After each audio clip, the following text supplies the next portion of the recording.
interviews and appearances were curated, 3 hours in hair and makeup, a whole entire list of questions nobody's allowed to ask. I'm not allowed to talk about. And I sit there, I do my job, and I go home. But me being in the house with myself, being restless, I mean, I'm showing up to an interview in a hoodie and some glasses. Like, that's never happened. I'm normally, girdle, boobs up. Oh, that's right. See? You know what I mean? Mm-hmm. 5 years later, I heard you talking. You were asked a question about Bill Cosby, and you didn't want to give judgment now. After the fact, now that he's in prison and doing his time, how do you feel right now about Bill Cosby and his current situation?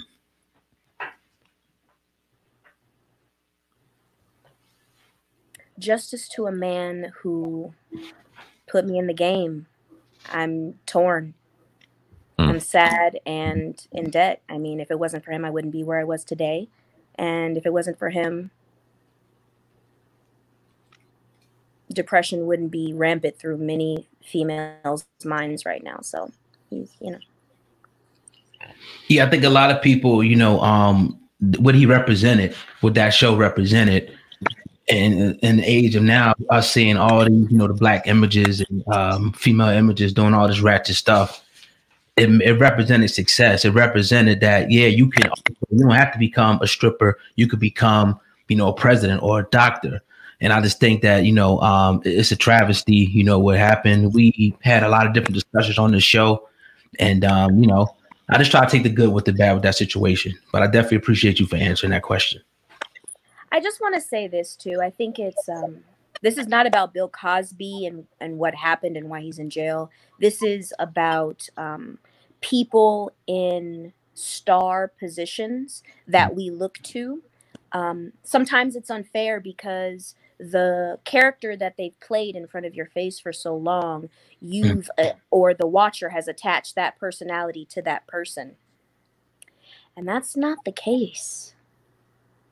So it's, it's a difficult thing, but it's not always the case. It's people still have their lives. And I just wanted to say that out loud for those who understand me, know what I'm talking about. I think it's, with the situation, I think you see people like, Felicia Rashad and people around the situation. It seems like some people put them in one box and some people put them in another box. In my opinion, just, I'm from the outside looking in with that whole situation. So, yeah. Who was I going to ask you? Man, this is crazy. Orlando Brown. What's your thoughts on him? What'd you just say? Am I not allowed to say that? Who? Oh, shit. The dude that used to play, the dude that played with Masso Raven with you, that we used to, Tiger. Yeah, let's go. What you want to talk about this one for? Because obviously the brother's dealing with some demons. I'm not sitting back and laughing at anything he's going through. I don't put too much cloth on anything the brother says. I know he's dealing with some issues, but you, at one point, being side by side with him acting, I don't know how close you guys were personally, but I would just like to know your thoughts on Orlando Brown, if you have any. My thoughts on Orlando Brown. I think he's a very, very talented young man. OB. Period. Done. No comment. How, growing up in Hollywood as a female, the best you can throw us in the mind of a female, how did that change your perception of a man growing up in Hollywood and just seeing, I'm sure, things that we can't talk about on camera? Did that change your perception of a man and just give maybe a false sense of respect for a man? When I was younger, I felt like if I wasn't competing with a porn star that I wasn't going to be famous enough. Like, that's kind of where I was. Like, you have to be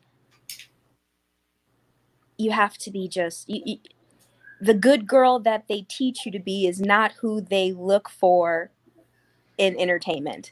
And that's what I understood from men growing up in the industry. That's sad, right? It's just, but it's cool though. At the same time, I mean, I'm kind of reckless. I went on a date with somebody. I'm not gonna say who it is, but they know who it is. A long time ago, famous, whatever. And he was like, "Yo, I'll pay for this." I'm like, "No, I'll pay for it myself." They were like, "Why? You should let a man pay for you." I said, "Why?" Why do I have to let a man pay for me? I got my own money. And he was like, whatever. I was like, fine. So you're mad, like, first of all, I'm not gonna be in debt to any man. So if you pay for my pizza and you expect something later, that's not gonna happen. 1, 2. I was raised by guys in the industry, and I just, you know, it's a crazy world, but it's okay.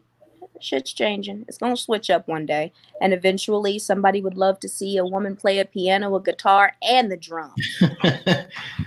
How do you cope though? Because again, a lot of people, you know, in your position, it seems like Hollywood and the music industry it tears people up. You know, we see it every day. How have you been able to stay sane and cope with it? I mean, you're sitting there with a hoodie on, braids, chilling, but other people are wilding out on camera. What's your secret to success? My secret is I got a long way to go. I'm trying to pop my shit too early. I got a lot of popping to do. And I pop a little bit at a time, you know what I mean? That other stuff is entertainment. This is my life. This is my career. I got a long way to go. I got shit I gotta do. I got deals with corporations. This is not just me. You know what I mean? I have younger eyes looking at me. I have older eyes looking at me. So when people ask me, yo, say this or do this, or do you do this? I'm like, yeah, I probably am an adult, but I don't have to do that right now because I know that Raven's Home shows up, and I'm not about to disrespect the millions of parents who trust me to watch after their kids right now. And then when that's over and I'm able to do it, then I will. And if people have a problem with that, I'm sorry, but I'm happy where I am. I'm happy living a life that my kids can be proud of as well. What's next for Raven Symone, the brand, and what you bring? What's, you know, in your vision? What do you want to see in the next 5 years?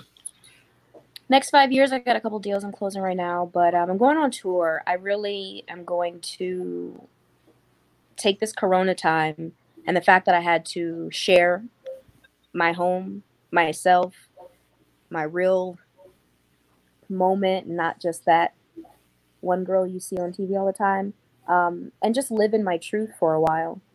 My brand kind of changed a little bit during Corona, in my opinion, and I'm okay with it because it came to reality. It was brought back to center. So going around the country, saying hi to people, meeting them as me, as the person that I've been hiding for a while. Can you take us a little bit into the business mind of Raven Symone? Like, how are you able to stay so, I don't want to say stay successful, I know I asked that, but just behind the scenes. Now you're executive producer of Raven's Home, once a star of That's So Raven. You're obviously sitting behind the scenes now, making more decisions behind the scenes. Just walk us through the business mind behind your brand. I don't force things. I give space for positive vibrations to elevate me to levels that I need to go. I allow for it to lead me in the path that was created for me prior to my fleshy being. You know, I look at a deal and I say, does it behoove you and me? I'm not selfish at all. I think selfish dealings lead to bad karma.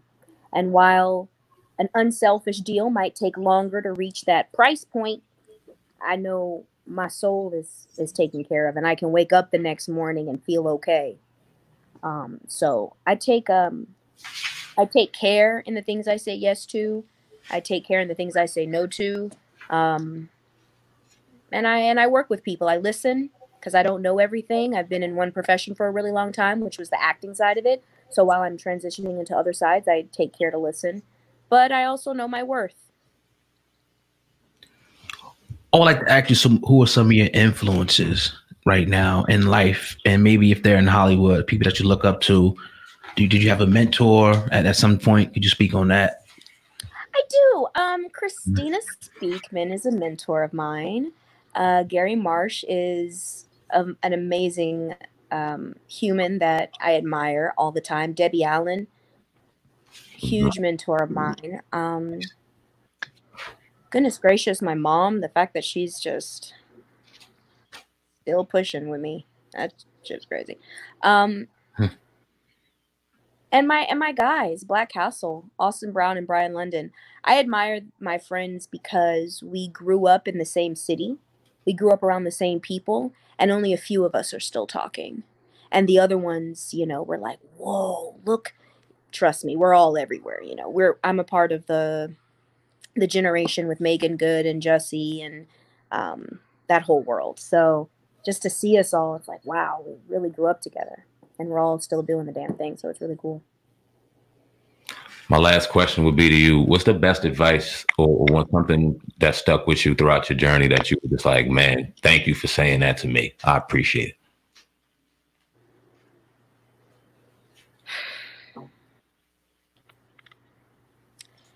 It's just to play fair. Play fair. People want to grab and, climb to the top of the pot. And it's like, you don't know when you're going to leave this planet, but, everyone's hoping it's 60 plus, 80 plus. Mm-hmm. And I think like that. And so I don't need to climb to the top of the pot. I'll sit on the other side while everybody climbs on that side and wait.